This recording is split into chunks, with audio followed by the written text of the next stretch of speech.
Shalom, salam sejahtera untuk kita semua. Bapak Ibu dosen penguji, uji kinerja PPG Transformasi Pendidikan Agama Katolik, batch ketiga tahun 2025. Perkenalkan, nama saya Daniel Alvino PPK Setinjak. Saya mahasiswa PPG Santo STPK Santo Fransiskus Asisi Semarang. NIM saya 25309298. Pada hari ini 9 Oktober 2025 saya akan melaksanakan uji kinerja di SMA Negeri 1 Pancur Batu dengan materi Suara Hati. Terima kasih, selamat menyaksikan Salve. Selamat pagi. Selamat pagi. Gimana kabarnya, sehat?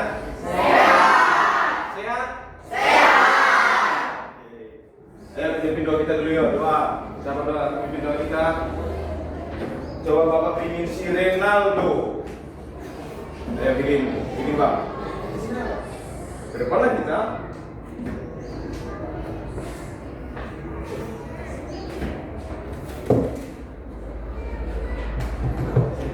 Ya. Sebelum kita mulai pembelajaran kita, mari kita berdoa. Dalam nama Bapa dan Putra dan Roh Kudus. Amin. Ya Tuhan, kami ingin memulai pembelajaran kami pada hari ini.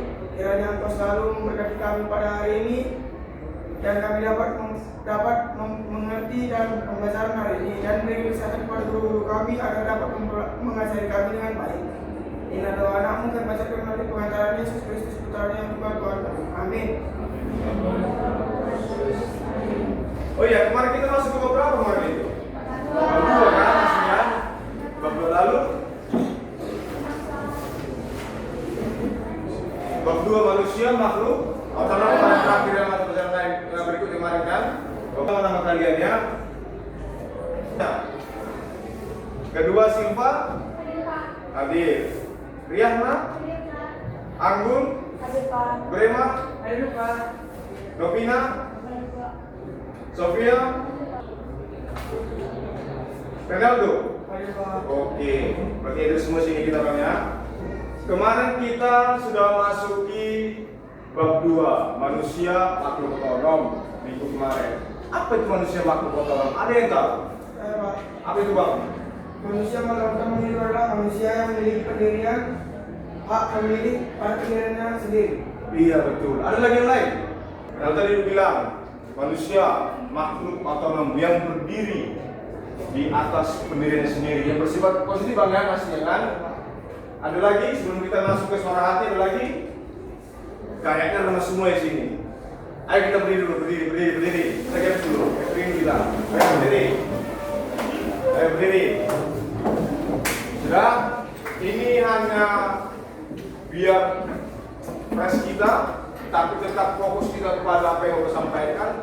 Kalau Bapak sampaikan pagi, berarti kamu tepuk tangan 1 kali. Kalau Bapak bilang siap, berarti 2 kali. Kalau Bapak bilang sore, berarti 3 kali. Kalau Bapak bilang malam, hening, tapi setengah dia. Kita menepuk tapi tidak berbunyi kan? Oke, siap ya? Pagi, malam. Oke, sekali lagi coba. Semangat. Oke, tepuk tangan semuanya. Oke, sedang dulu. Kemarin di minggu kemarin kita sudah membahas yang namanya manusia makhluk otonom. Tadi sudah sampaikan teman kita. Manusia makhluk otonom. Artinya kita sebagai manusia memiliki kepribadian ataupun apa deh? Pendirian sebagai Pendirian sebagai hak memilih. Kamu berhak memilih atas apa yang kamu mau, tapi dengan langkah-langkah yang positif, tidak melanggar aturan gereja, yang dimana kita tahu sebelum perintah Allah yang harus kita taati. Paham ya? Oke, kita masuk yang ke berikutnya, suara hati. Suara Allah dalam diri manusia. Bapak di sini ada video, tapi sebelum video kita akan lihat dulu ini. Tujuan pembelajaran kita, setelah mengikuti pembelajaran ini, peserta didik diharapkan mampu yang pertama menjelaskan makna suara hati menurut ajaran Gereja Katolik. Dua, mengidentifikasikan perbedaan antara suara hati yang benar dan yang sesat. Siapa yang pernah suara hati sesat belum bisa harus di anak berbaik hilang, harus disusun lagi. Nomor tiga, menjelaskan pentingnya pembinaan suara hati dalam kehidupan yang beriman. Yang keempat, memberikan contoh nyata penerapan suara hati dalam keputusan moral sehari-hari. Masih ingat apa arti moral? Siapa yang ingat coba di tangannya? Siapa yang ingat? Moral, ajaran-ajaran moral. Apa arti moral? Moral aturan atau ajaran gitu ya. Baru lagi ada moral. Yang baru bilang di kelas. Ajaran-ajaran yang baik. Oh iya. Yang betul kali kamu. Iya, cocok. Yang kelima, menyadari bahwa suara hati adalah sarana Allah berbicara dalam batin manusia. Ini kita bicara kita hari ini, dan Bapak ada video yang bisa kita tonton bersama. Oke, kita tonton ya. Bukan tidak.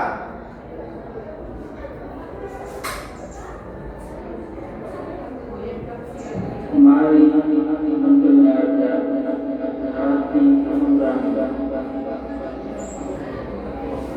Di lubuk hatinya, manusia menemukan hukum yang tidak diterimanya dari dirinya sendiri, melainkan harus ditaati.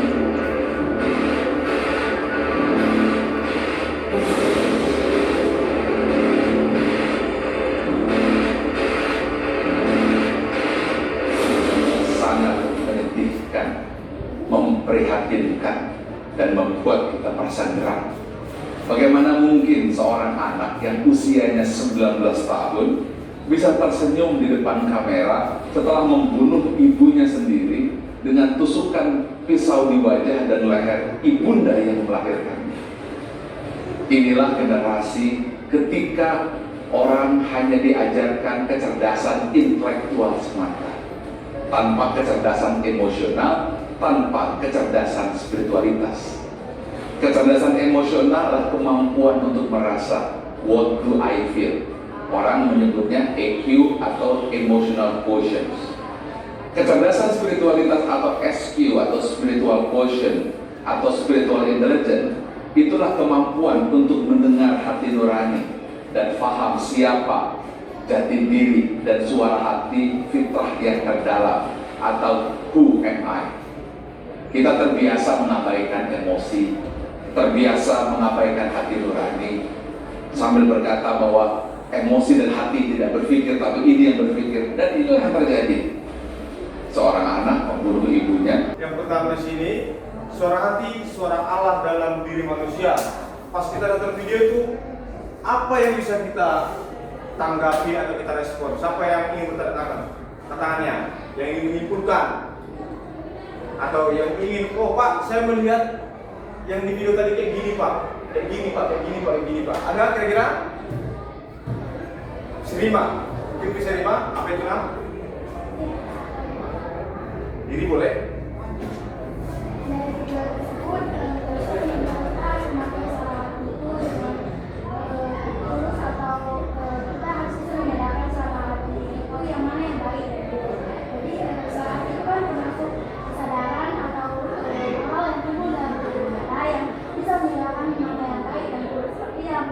Di mana ada seorang gadis yang tega membunuh ibunya dan dia malah tersenyum di kamera. Jadi di situ dia tersebut dia tidak menyadari kesalahannya tersebut, malah dia tersenyum. Jadi dia tidak mengenal hati atau hati. Oke, tepuk tangannya. Dia tega membunuh ibunya dan tersenyum lagi di kamera. Berapa tusukan tadi itu? 151 ya, 151 suka.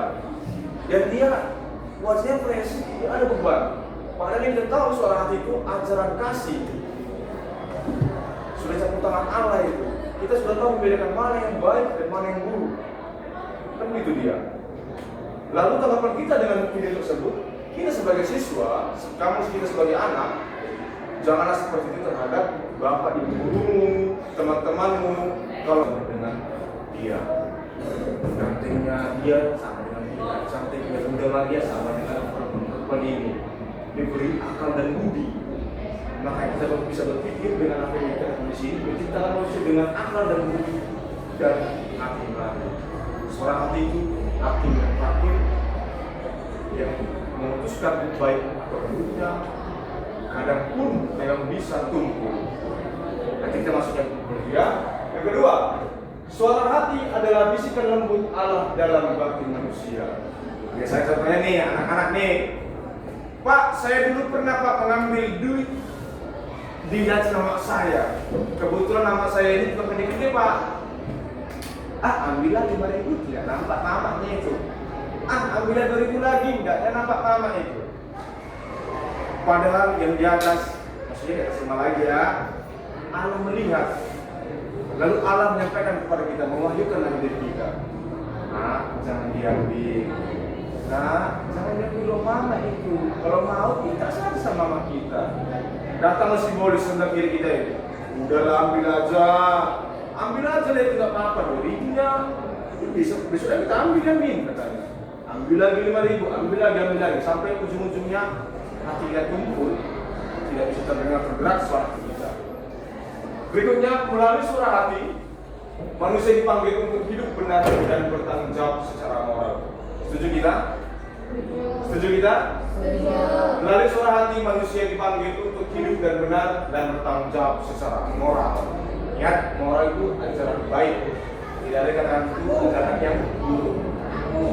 Berikutnya adalah hukum artinya manusia menemukan hukum yang tidak ditulis oleh dirinya sendiri, tetapi harus ditaati dirinya sendiri atau taati.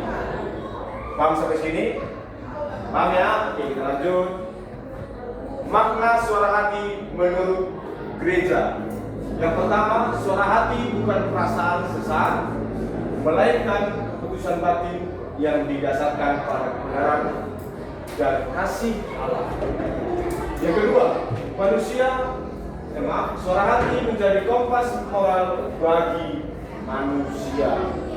Berikutnya, gereja mengajarkan bahwa setiap orang wajib mengikuti suara hatinya, tetapi juga mendidiknya dengan benar. Kadang suara hati itu pun bisa terjadi karena diri kita tidak mau akan perubahan itu. Percaya gak? Saya nggak bakal bisa berubah kalau suara hati saya pun tidak bisa berubah. Karena yang bisa berubah suara hati itu ada diri sendiri. Itu enggak? Atau ada yang tanggapan kalian? Ada yang bawa saya, Pak, menurut saya begini Pak. Pak, menurut saya begini Pak. Ada? Tidak ada, betul? Selanjutnya, jenis suara hati. Ya, ini dia. Jenis suara hati yang bisa kita lihat. Yang pertama, selaras dengan kehendak Allah dan nilai-nilai Kristiani. Yang kedua, satu kita baca, menghasilkan kedamaian batin. Inilah suara hati yang benar, lurus, yang berikutnya itu dia, selaras dengan kehendak Allah dan nilai-nilai Kristiani. Kalau kita di Katolik, ingatlah 10 perintah Allah. Hormati ibu, bapak, ibumu. Jangan mencuri. Nah, ini bisa laki-laki. Jangan mengingini istri. Ya boleh.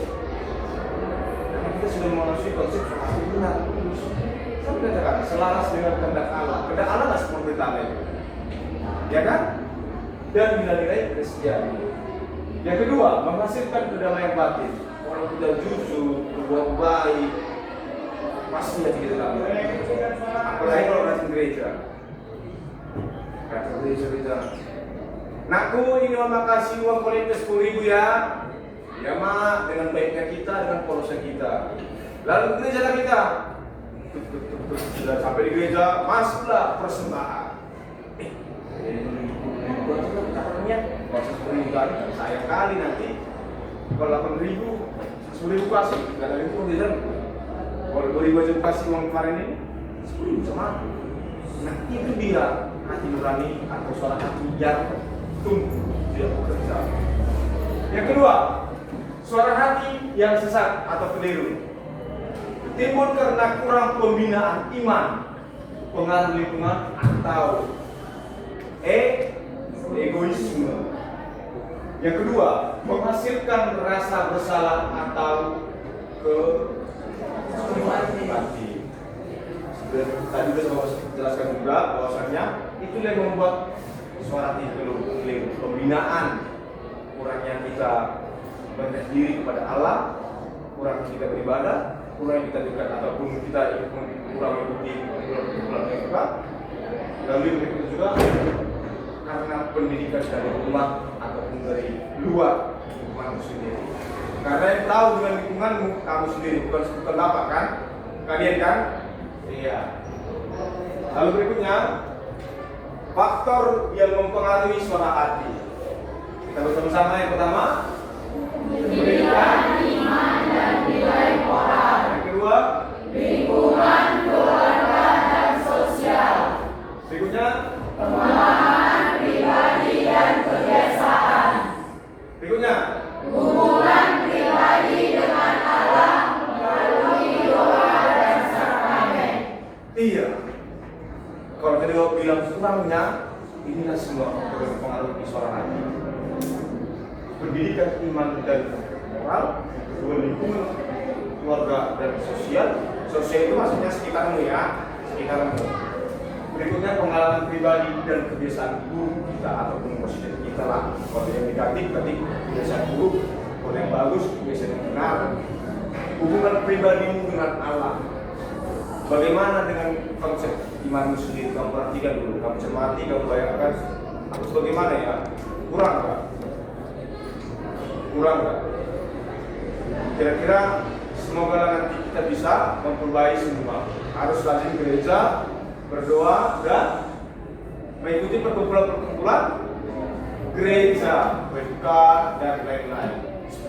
Oke, kita masuk di sini ada bagian yang sama kalian, lembar kerja peserta didik. Semua bagian.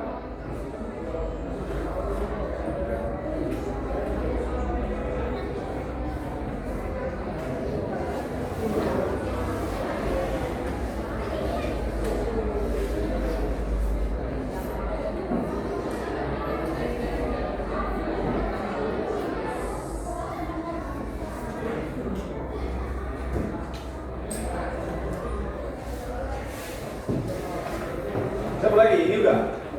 Belum?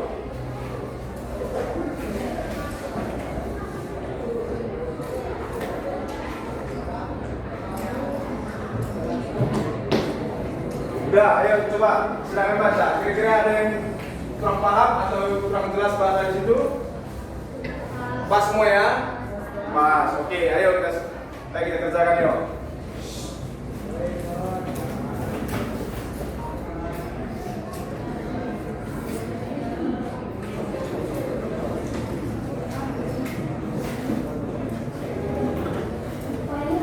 Iya, yang itu.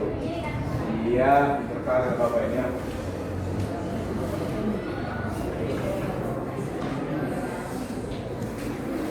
Ada yang juga?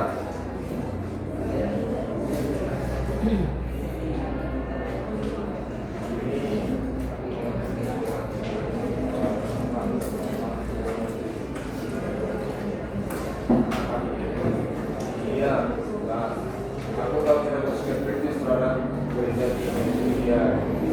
Tapi ini juga gini ya, kondisi nanti nama ini, iya.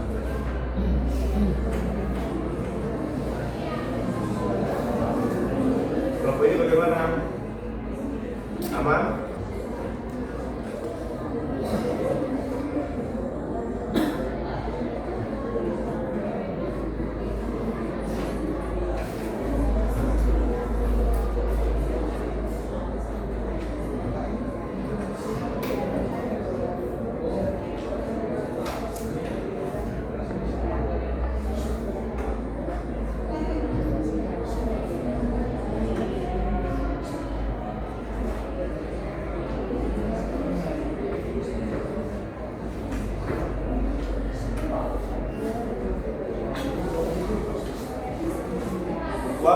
LKPD-nya kira-kira Bapak kasih 20 menit ya penyelesaiannya.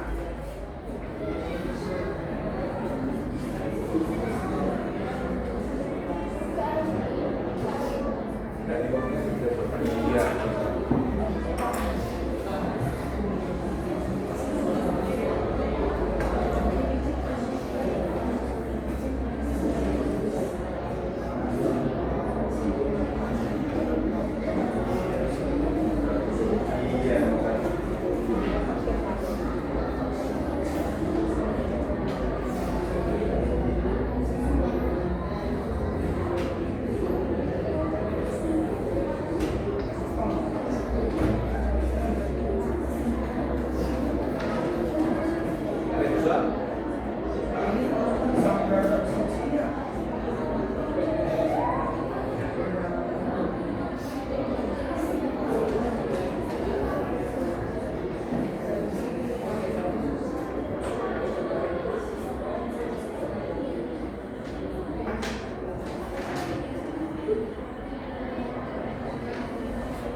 Ada yang susah, kalau ada susah tanya Bapak ya. Mana yang susah lagi?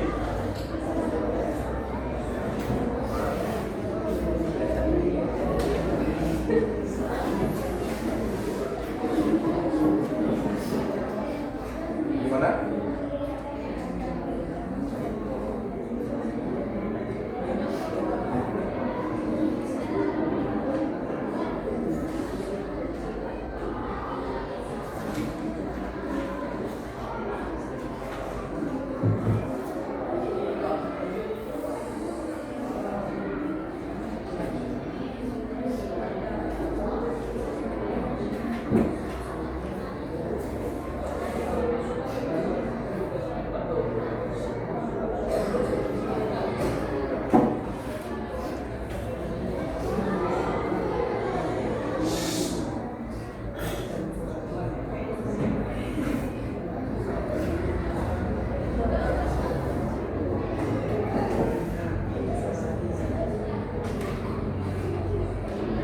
Sekarang tenang dulu. Kelompok pertama yang maju presentasi yang untuk hari ini. Silakan kelompok 5 maju. Kelompok 5 maju pertama, kelompok 1. Ayo semua kelompok 1.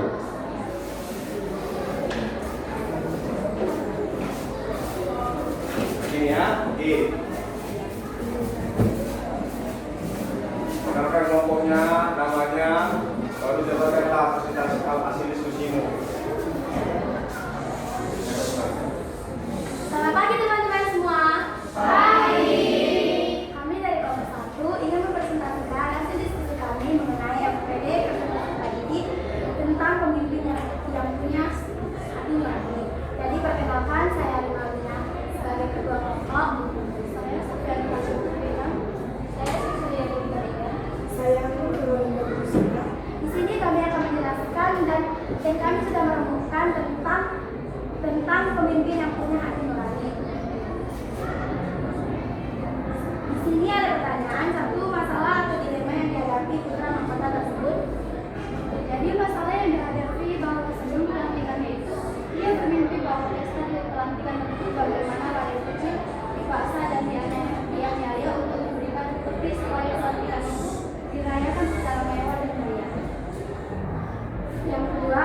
seorang putra tersebut, walaupun dia bermimpi tentang pesta besok tersebut itu akan dipaksa atau tidak meriah gitu, tapi dia tetap menekankan pada dirinya menggunakan hati nurani tersebut bahwa itu nggak akan terjadi pada pesta tersebut besok. Mengapa suara hati disebut sanggar suci? Karena suara hati itu adalah merupakan kesadaran atau moral yang timbul dalam diri kita sendiri yang bisa membedakan yang mana baik dan buruk. Jadi di sini pangeran tersebut, dia walaupun dia bermimpi di malam hari bahwa pesta tersebut akan tidak meriah atau ada yang sengsara gitu, tapi dia tetap menekankan pada dirinya supaya pesta tersebut tetap berjalan dengan baik dan dia tidak mengikuti kata hati nurani, suara hati yang keliru. Jadi sekian hasil presentasi kami dari kelompok 1. Jika ada yang ingin bertanya, kami persilakan. Ada? Tidak ada? Apa itu tangannya?